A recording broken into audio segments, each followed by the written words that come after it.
Tonight on Q2, the hail trail. Bullets.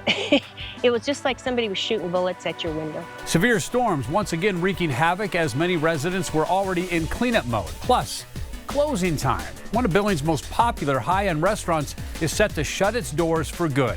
We'll have the details. And paving a new way. We're just asking people to stay vigilant and be patient as we all adjust to the new traffic flow. The paint is being spread as Billings begins work on a long-planned road restoration project. The MTN 10 o'clock news starts right now. From Montana's news leader, this is the MTN 10 o'clock news. Good evening, and thank you for joining us on this Tuesday night. Russ has the night off. I'm Don Hudson. Good to be with you. Our top story, round two is upon us. On the heels of severe storms last night, which dropped a lot of hail and heavy rain, it's a similar story again this evening. Watches and warnings popping up across the region tonight as Mother Nature is again wreaking havoc on the area. And for the very latest on these storms, let's get right over to Chief Meteorologist Ed McIntosh. Ed?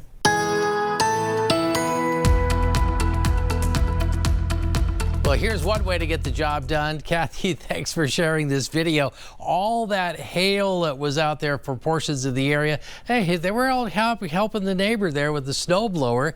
Just happens to be hail from last night's storm. And tonight we had more hail, gusty winds around the area. Here's Billings, Yellowstone County, well off to our west. More showers and thunderstorms well off to our east. Showers, thunderstorms, in fact, still seeing some severe weather starting to exit now. Southeastern Montana, move into South Dakota down around Belle Fourche and the Sturgis area. That could still have some strong to severe elements, especially gusty winds and hail. But we will see some changes ahead, at least modest changes. We'll talk about the forecast details in just a few minutes. Well, all of this as Billings residents were already in cleanup mode after severe storms moved through the area last night. Now, the storm, which began right around news time, hit a large area from Laurel to the west and then to the Heights. Blue Creek and the Heights saw significant hail. I mean, ping pong ball sized hail at times. Well, some on like Broadwater Avenue saw flash flooding. In fact, the Kerr family living just southwest of Billings among those who were impacted. The storm damaged their windows, fences, gutters, vehicles, and even their family garden. Sarah Kerr said she's never heard hail like she heard last night. There was hail the size of ping pong balls that were hitting that front window, and it sounded like bullets. I mean, it was really scary. I've been through a lot of hail, different kinds of hail and stuff in my life, but I've never had anything like this. One thing is clear. Many around Billings will be contacting their insurance companies over the next few days as they look to recover from the damage left behind by the weather. A popular downtown Billings steakhouse at a historic location is set to close its doors for good. The owners of the Buffalo Block Prime Steakhouse say that they will serve their final signature cut on August 30th. The Buffalo Block is one of Billings' most high-end restaurants and is known for its spacious outdoor patio. The restaurant has been open since 2019 after the Rex, a historic hotel and eatery, closed in 2017. The owners encourage guests to make reservations through the next month to use up any remaining gift cards as well. Yellowstone County now has a new commissioner. Chris White has been selected to replace the late John Oslin, who died in a plane crash last month. White, who was a store director at Albertsons and has also served on several boards, was selected by Commissioners Mark Morse and Mike Waters. As our David J. reports, White says he's ready for the opportunity, but also recognizes who he's replacing. That I will support. That I will support. Protect. And defend. The Constitution of the United States of America. The Constitution of the United States of America. Chris White is the choice as commissioner to replace John Oslin, who died in a plane crash last month. Those are huge boots to fill. Hearing no discussion, all those in favor say aye. Aye. And we have appointed Chris White as the county commissioner for District Number 1 to fill out. White came out the top candidate after a process that started with 12. I feel like that I have a good sense with people that I'll be able to hit the ground running. I'm really looking forward to working with the team and getting everything going. Commissioners Mark Morse and Mike Waters selected White from a list of 3 that also included Kirk Bushman and Charlie Loveridge. They were all great candidates. 3 good men who have done a lot for our area, our community. Chris White will serve in District 1, the southern part of Yellowstone County. He's worked at Albertsons for 37 years, rising to the level of store director at 2 locations, and also served on numerous nonprofit boards. Chris seemed to have a broad range he's on the Yellowstone Valley Electric Cooperative Board, and through that membership, he is on a couple of national electric cooperative type boards. He's managed a pretty large retail business. Chris White offered the best fit for Mark and I to work together in the remainder of the term. Both Morris and Waters say John Ostlund was their mentor as they learned the job of commissioner. Funny, I just was having a conversation with Chris, and I told him, as a mentor, there's always going to be a lot of politics involved. At the end of the day, it's being able to rise above it, focus on what you believe is right. And they move on after finding a replacement for a friend. It was difficult. It was very difficult. And White is ready with the support of his family. It's just amazing. It's really overwhelming. It's humbling. I'm honored. In Billings, David J., MTN News. One person is dead after a police pursuit in Cody led to an officer-involved shooting. The Cody Police Department says the incident began last night about 8 o'clock when a city officer tried to stop a vehicle. The driver, he didn't want to stop. He just actually took off, first through the city, then eastbound on Wyoming State Highway. The pursuit ended near mile marker 58 when the suspect's car experienced some type of mechanical failure. Now, we are told an officer then tried to make contact with the suspect, who's been identified as 22-year-old Lucas Alvestiver. Now, shots were then fired. Wyoming police have not shared what led to the shooting or who fired first.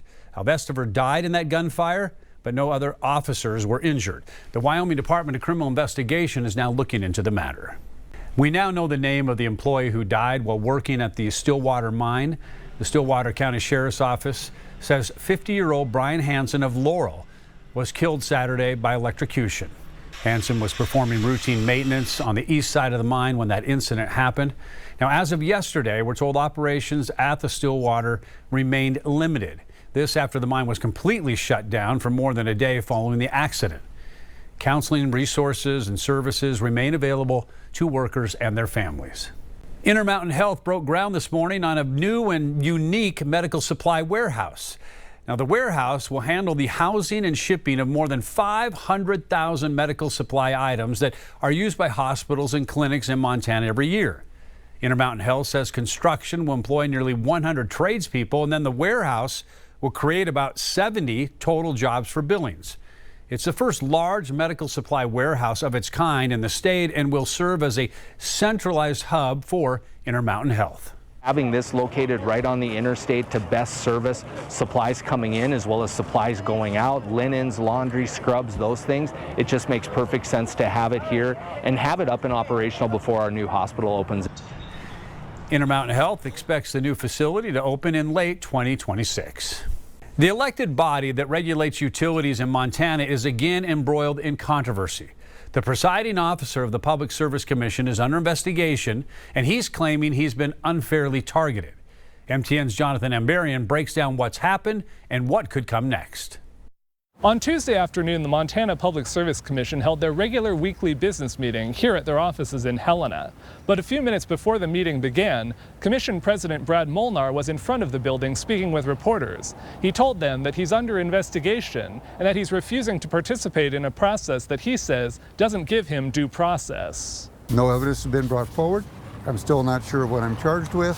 Molnar appeared with his attorney, Matthew Monforton. He said he believes the investigation has been going on for about a month and is focused on allegations of unprofessional conduct, but said he didn't know specifically what it was related to. He said he was scheduled to speak with investigators Tuesday, but declined to meet because he objected to the process. I will not meet with them in a secret meeting with no investigation, with no due process, no right to face my accusers, nothing. I'm not going to set that precedent. PSC Executive Director Alana Lake confirmed Tuesday that there is an active investigation related to Molnar's interactions with others in the workplace. But she said they're unable to disclose any more information about the allegations because they're confidential. In a statement, she said, quote, "To ensure the integrity and impartiality of the process, the investigation is being conducted by an independent outside agency. The PSC is committed to a fair, transparent, and lawful process." Molnar said he was coming forward because he believed this investigation wasn't based on proper authority, and that he was being targeted because he's objected to PSC policies that he believed undermined transparency and favored large utilities. Monforton said he was concerned other commissioners could use a report from this investigation as justification to remove Molnar from his position. Highly illegal, and it's clearly meant to silence Commissioner Molnar and to stop his fight to keep PSC from descending into darkness. Molnar alluded to disagreements with other PSC members in recent meetings. At any work session you can call that we're not being professional. I try, I fail sometimes. But I'm not the only one. Molnar told me he doesn't believe this situation is going to interfere with the PSC continuing to conduct their regular business, and their next weekly meeting is scheduled to be held here next Tuesday, August 5th. In Helena, Jonathan Amberian, MTN News. A proposal to bring a ballot measure to keep party labels out of Montana's judicial election is taking another step forward. This morning, a group behind the effort submitted the language for their proposed constitutional amendment to the Montana Secretary of State's office. Now, it would add just 3 words to the state constitution, stating that judges must be elected in nonpartisan elections. During the last 3 legislative sessions, some Republican lawmakers have sought to allow judicial candidates to run with political party labels.